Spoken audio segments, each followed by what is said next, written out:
Welcome to the BioBalance Healthcast, episode 683. Reversal of advice for breast cancer patients experiencing severe menopausal symptoms. BioBalance Healthcast features conversations about anti-aging medicine. Your host is Dr. Kathy Maupin, Medical Director of BioBalance Health and a leading expert in treating symptoms of aging.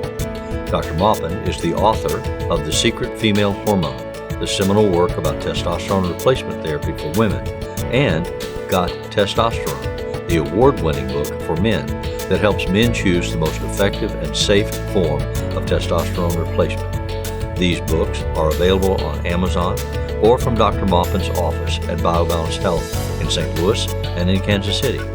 Dr. Maupin's office is currently accepting new patients. Welcome to the BioBalance Healthcast. Today we're going to talk about something very specific. And it's dear to my heart because I treat patients who are women. I was trained to treat female patients. I now treat men as well.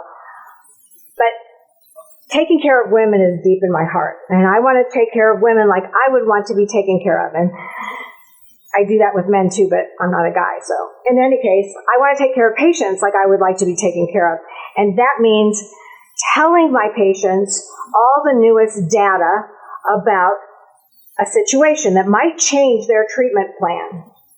So today we're going to talk about new research. Over the last year, I've been barraged with research that is new based on menopause and post-menopause, as well as breast cancer and the use of estrogen and or testosterone to treat the symptoms of menopause. So the new emerging research that is coming up addresses not only the use of estrogen with estrogen receptor positive breast cancer and with HERS positive breast cancer, but it also addresses a woman's right to ask for what she needs and to have her doctor either agree to give her something that she needs if he feels or she feels comfortable, or to refer her on to someone who would listen to her and either give her reasons why that would not be healthy or give her the percentages of risk that she may encounter if she did go down that path. But having a doctor-patient relationship is just that. I advise my patients on what I think I would do if I were in their place, and then they tell me what they can do, what they can't do. Then we come to a happy medium in terms of my knowledge, what is safe, and if there is a risk, telling them what that risk is. So that's my job. My job is to educate and to give my patient all the information they need that I know of today. Now, I don't know what's going to come down the research chute next week or in 10 years. I just know what is newest today. So I believe that all you menopausal women out there who have been told by their doctor, I just don't do hormones, that's because they weren't trained in hormones. So first of all, if they're not trained in hormones, don't go to them for that. You go to a hormone doctor for hormones if you need them, and if you have the symptoms of menopause. Menopause is the loss of estrogen, so your symptoms can be hot flashes, night sweats, lack of sleep. They can be dry vagina, painful intercourse, and I mean painful intercourse, tearing of the vaginal wall with intercourse, which is a terrible side effect of having no estrogen. Bladder incontinence, bladder dropping, all your tissues dropping in your pelvis. Basically, estrogen sustains the areas of our body that need estrogen when we're young. So when we lose it, we lose all of that. Now, estrogen for people who are not at high risk, meaning people who have not had breast cancer or who do not have a strong family history of breast cancer, we usually have been telling people, advising people not to take estrogen if they've had breast cancer with estrogen receptors or if they have had a strong family history. Now, This is starting to change. The reason is doctors use risk and benefit ratios to tell you what the best move is for you. So if I look at there's no risk to taking estrogen, then I'll say, of course, that you should take it. If I think that there is some risk, I tell you what the risk is. But then I also have to tell you the benefits. So I'm going to start with benefits that we've learned about in the past year from estrogen. We have learned, the Journal of Metabolism and Endocrinology said women who take estrogen after the age of 60 live 20% longer than women who do not. That's huge. That's something that has been in the background in the research that I've read for 2 decades, but nobody has come out and said it so that other practitioners can really take that as a fact.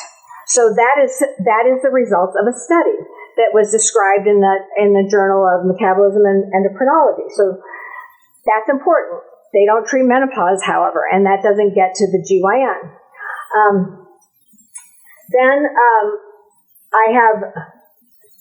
We have information about estrogen preventing dementia.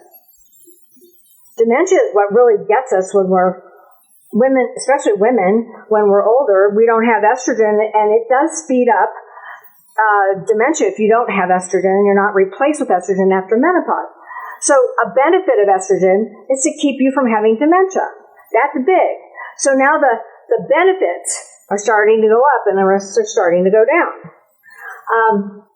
One of the other benefits is that you don't have to take something other than estrogen for osteoporosis. If you take estrogen, and of course you have to give your bones the building blocks, which is calcium, vitamin D, vitamin K, vitamin C, then you have to give it the building blocks, but then estrogen makes you make bone. So that's another piece of information that's making the benefit look better and better. All of these things are things that happen after menopause. These are things that cause us to be just debilitated or to die. Another benefit of estrogen that has come through over the last year has been that they finally recognize that women who take estrogen don't tend to have heart attacks. And that isn't, obviously nothing is everybody, but that is very, very well known in, it should be used, but it's well known in the new research in the cardiology field. Some cardiologists always knew this, like I did. The WHI study, which everyone misinterpreted, said that women who took estrogen alone, but that was because without Provera, but estrogen alone had a lower risk of heart disease and they had a lower risk of breast cancer. But no one said that when that came out in 2002. However, I read the study and it was in there. No, they didn't want to talk to you about that because all of a sudden the headline caused disruption in our medical care, and women stopped taking hormones cold turkey.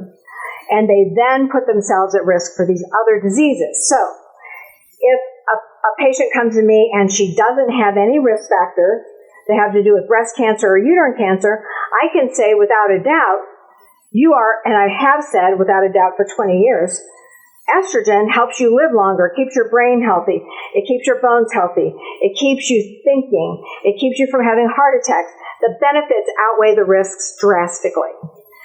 If you have had estrogen breast cancer, estrogen receptor positive breast cancer, then it is easy for oncologists to say, don't take estrogen.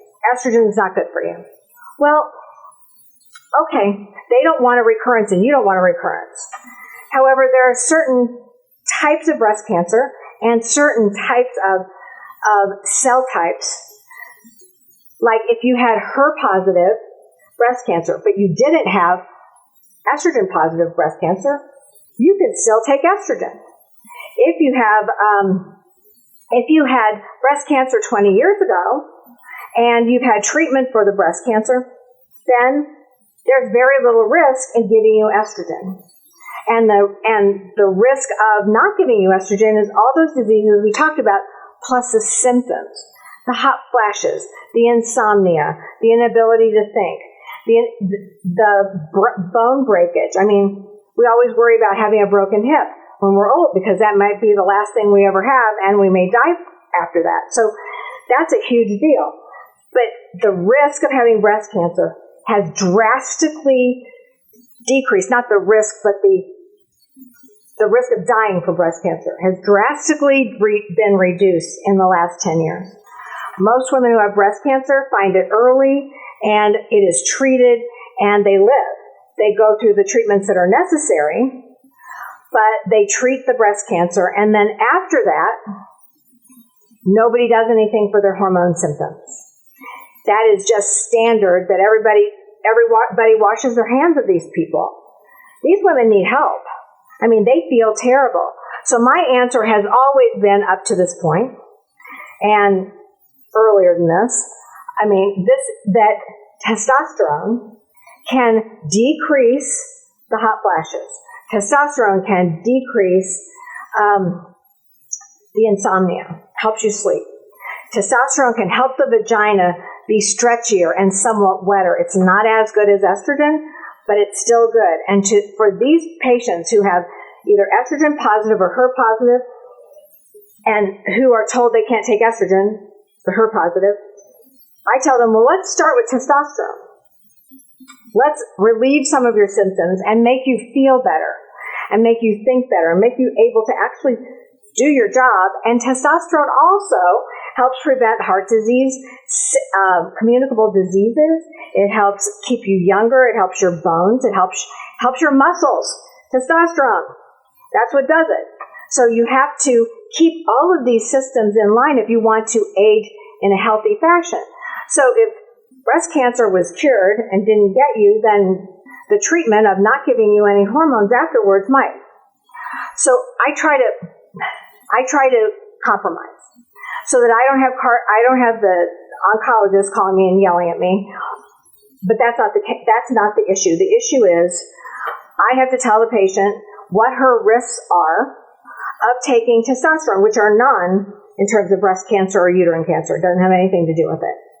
The other risk of taking, if you had estrogen receptor cancer, then I would not give somebody who is in the first 3 years, I wouldn't give them estrogen, but I may consider it later if they had negative nodes and they had the mass taken out or radiated, then there's very little chance that they're going to get a recurrence.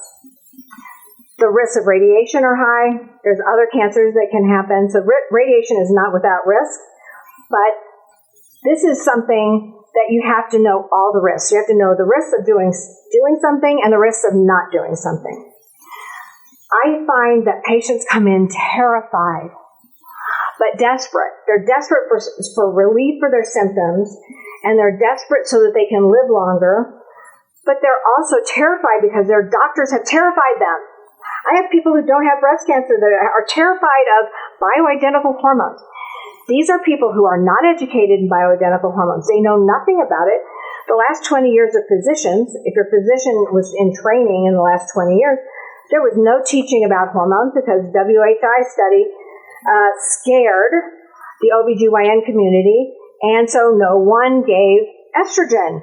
Well, that was a false flag. It was a false problem. And that is not the case. They lied to us. Doctors didn't get trained. Now we're in a situation where no one really understands hormones. If you need hormones, and most people do after menopause, and especially after the treatment for breast cancer, you need to find somebody who knows what they're doing with hormones and who has done it for a while, not just like last year. Somebody who has been trained, somebody who does do this all the time, not just once every month that they figure out hormones for somebody. It has to be a regular thing for them to be good at it, and they have to be trained. I go to AMMG meetings, which is the Age Management Medical Group that has a huge section on hormones every year, learning all the new stuff. And I frequently go to A4M, which is another organization that has to do with training of patients for hormones. I've spoken at the AMMG twice about hormones and to teach doctors what to do with hormone pellets, because of all of these things, estrogen and testosterone in the form of a pellet that goes under your skin and dissolves slowly over 4 months is the safest way to take estrogen and testosterone. So, risk-benefit of there's more benefits to taking estrogen if you're 3 years out of a breast cancer, even if it was estrogen positive. If you add testosterone to it, it decreases your risk of recurrence. There's an article that came out in the last 6 months that proved that.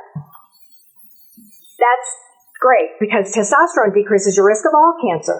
It helps you fight cancer with your T killer cells and T helper cells. Stimulates the production of those things. That's your immune system. Cancer is a disease of the immune system. There's a breakdown. Sometimes it's permanent breakdown of your immune system. Sometimes it's aging and lack of hormones that breaks down your immune system. And sometimes it's genetic. You just didn't have a good one, and as you got older, your immune system failed, and so you get different cancers or one cancer over and over again. So testosterone helps that. So if you've had breast cancer, it's been treated. You don't have a metastatic breast cancer, but you have no nodes, and the treatment was effective, then there should be no reason why you can't say, I'll accept the risks of estrogen therapy because I know the benefits are going to help me, and I'd like to take testosterone too, because that will help me not get breast cancer again or any other cancer. So it's a fact that our immune systems, not just all those other things that I talked about, decrease as we get older. After 60, usually our T cells, T killer cells, T helper cells, and our immunoglobulins decrease in production. So we get sick all the time. That's why people in nursing homes usually die of an infection, or they get bladder infections all the time. They can't fight it because their immune system's bad. Testosterone sustains your immune system. So if you want to look at it one way, the risks are low and the benefits are high. If you want to look at the other way, testosterone included with your estrogen therapy is going to actually help you prevent that cancer and other cancers, and from getting, as we now know after COVID, we have to be very healthy to not get a communicable disease, a virus or a bacteria. So those things are things that you should think about when you're considering taking hormones to try to help solve your problem with your symptoms, but also prevent other illnesses. So, I have one last thing to say. I do say this in my office, but I'd like to say this here. That you should, there's an article that I'm going to read part of that really spoke to me, and it should have been written 20 or 30 years ago. And it's about breast cancer. So this article was in the Journal of Menopause, which I get a ton of journals. So among 226 breast cancer patients in the EU, in Britain, the menopause symptoms was a strong burden, a high burden in women's experiences. They felt that that was the worst thing about having breast cancer after they were treated. Their aftercare in Great Britain, just as I believe it is here, I hear every day, their aftercare after their cancer was treated was non-existent. Nobody wanted to hear their problems and nobody wanted to treat them. The NICE breast cancer guideline states that women with a history of breast cancer can be offered menopausal hormone therapy in exceptional circumstances if other treatments have failed. Off-label use. Off-label means that the guidelines don't say that it's okay and that it is not recommended by the drug company that makes the hormone.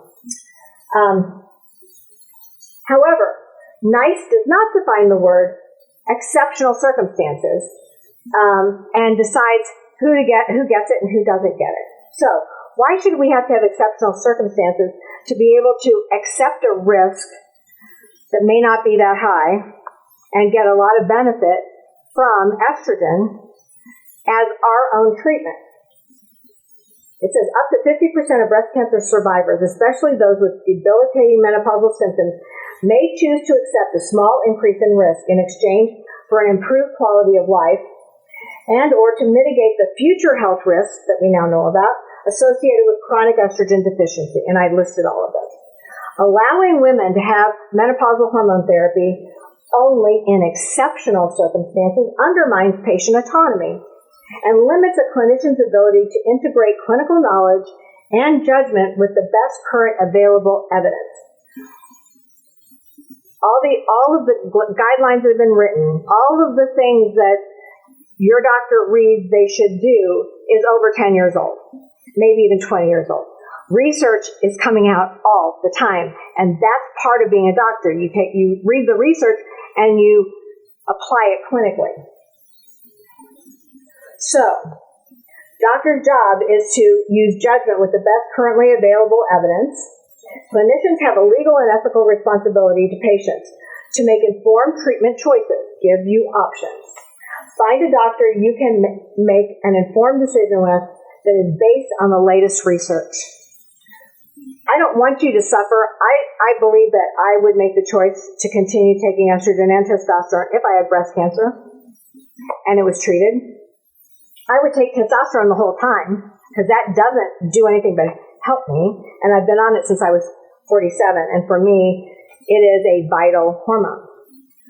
So, if you've been shut down, don't let that doctor color your whole view of what your future is going to be. It's not his future or her future. They don't have breast cancer, and and they can make their decision for themselves if they do get it. By the way, men get breast cancer too. So I was reminded of that this morning. So I want you to make your own decision. I want you to look at the facts and look at the benefits and look at the risks. And if you want a list of the benefits of estrogen and testosterone, you should read my book, The Secret Female Hormone. This is not a sales pitch, but if you want to see that and see it written down, the list of benefits, the list of the risks, it came out in 2017. And, no, 2014, excuse me. And Len's book came out in 17. So 2014. And even then, the benefits of estrogen were in the research that is now overwhelming. So usually we are given the results of all that research combined after years and years of research have said the same thing. So make sure you get to have your voice. If you can't find your voice with your doctor, find another one. Find somebody who's an expert in hormones. And listen to them and listen to yourself and figure out how important it is for you to live your life in a healthy fashion going on. And if you need hormone replacement therapy, how safely you can do it. Thank you for listening to me. I hope this really helps you in your decision making. Email your questions or comments to podcast@biobalancehealth.com. You can find the BioBalance Healthcast on iTunes and on YouTube. For more information about bioidentical hormone pellet therapy and other reverse aging solutions, visit biobalancehealth.com or call 314-993-0963. You can find Dr. Maupin on Twitter @Dr. Kathy Maupin and on Facebook at facebook.com/biobalancehealth.